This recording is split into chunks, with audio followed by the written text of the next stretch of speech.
So that's something that I have been thinking about for quite some time. In fact, over 2 years ago, I passed a resolution calling for a full assessment of the current pilot programs that exist today, which are major nonprofits pay in lieu of taxes. I believe it was last year that a report came out that the city commissioned a report and saying that we have to do a little bit better, basically.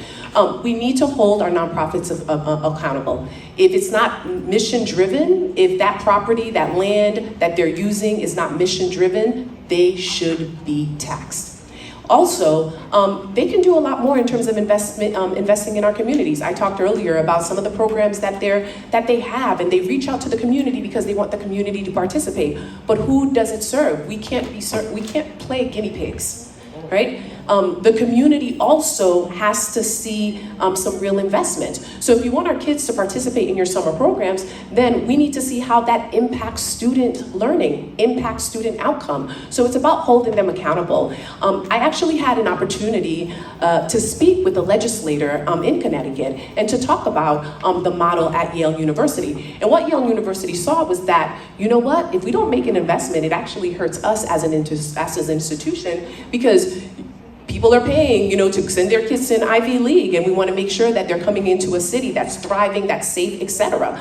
Our nonprofits need to also recognize that Providence is an amazing city, and everyone here should thrive. So I think bringing everyone to the table, renegotiating the pilot agreement is going to be key, making sure that they're paying their fair share, but also as we look at some of the resources that they currently have, our medical facilities, how do we address health disparities, right?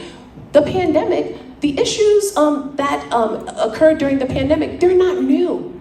These inequities have existed for years and years after years.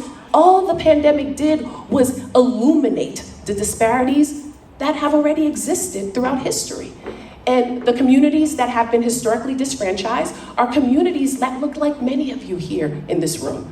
So again, renegotiating the pilot, ensuring that our nonprofits, our major nonprofits, are paying their fair share, but really making investments, real investments in the community through programs, through opportunities. Also, getting their employees to live here and invest here and spend their monies here, and creating opportunities for employees across the income spectrum to be able to purchase a home, to rent, to start a business, whatever it may be, through training programs and opportunities. But again, as mayor, I will hold our nonprofits accountable. I already started doing the work, and I will continue that, but also cultivating real partnerships so that we can maximize those relationships so that it benefits the residents of Providence.